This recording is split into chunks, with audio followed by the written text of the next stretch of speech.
Everyone, hope all are doing well. And today I want to put forward this video where it is in regards to my previous video where I talked about STEM and non-STEM courses. And recently I've been getting few questions related to asking me whether a particular course is STEM or not and how to get that information. So please do check my previous video where I state for my course how that video in that video how that particular course is categorized as a STEM course and how you can go to your particular university's website and go into the program details to find out whether that course is listed as a STEM or a non-STEM course. And the other way here is to if you're not sure and if the university website doesn't list whether it is STEM or non-STEM, you can reach out to the advisor or you can reach out to the university and they can definitely guide you and give that information to you. And for those who are new here, I just want to put forward here that why a STEM course is important. And if you're planning to come to US and if you're in the process of applying or shortlisting universities, I would strongly recommend from my past 4 or 5 year experience that you should always go for a STEM course, irrespective of whether the curriculum price is more or whether you think that the course might not be your first preference, but still having a STEM course has numerous benefits, which I have seen over the years. And just to give you a brief overview, STEM stands for Science, Technology, Engineering, and Math courses, which is the program which overall is more rigorous and it's more intensive than the non-STEM programs. Like you can have accounting in one of them as a non-STEM, but the overall curriculum is more career oriented, and the skills and the overall development I have seen in a STEM course is much more wider and much more broad, because the way I felt that when I was in the program, the interaction with your fellow mates and the overall way the program was defined and designed was much more elaborative, which definitely helped me in numerous skills and not just focusing on the program or what I really wanted to learn. There were much more broader skills that were elaborated in a STEM program.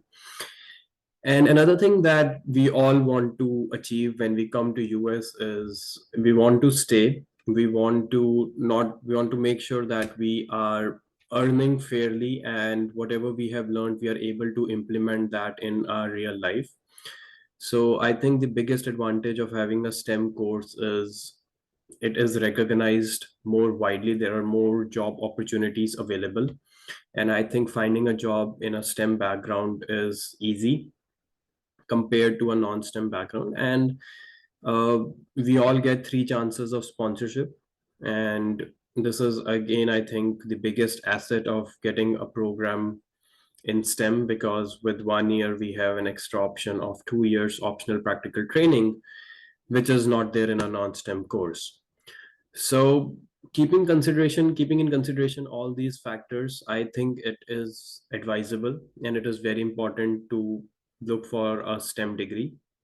And again, if you're not sure whether it is a STEM course or a non-STEM course, I would highly recommend visiting the website of your university and getting into detail on that program list. Probably you will find that answer. Otherwise, you can reach out to the advisor or you can reach out to the university program coordinator to help you get that information before you even plan to apply in that particular university, or even if you submit their application fees. So I think shortlisting colleges and universities that offer STEM program is the best thing to do.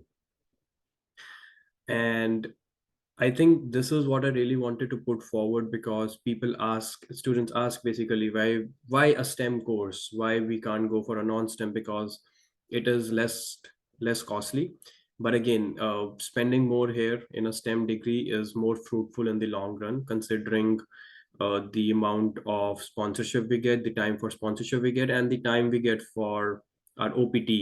And STEM OPT is much more wider in a STEM degree. So this was all for this video. I hope this brief little video was helpful. And if you have any questions related to STEM versus non-STEM, feel free to reach out. I will be more than happy to assist. And I also recommend watching my other couple of videos where I particularly talk about RFEs, which I have seen are very common, and how to go about those. If you have any questions or queries on that as well, feel free to reach out and I will be very happy to assist in that as well. So this was all, and I hope you all have a good planning on your universities and on your list. And again, having a STEM course is highly advisable. So do look forward to shortlisting your universities mostly that target to STEM. So that's all, and I'll see you all in the next video. Thank you.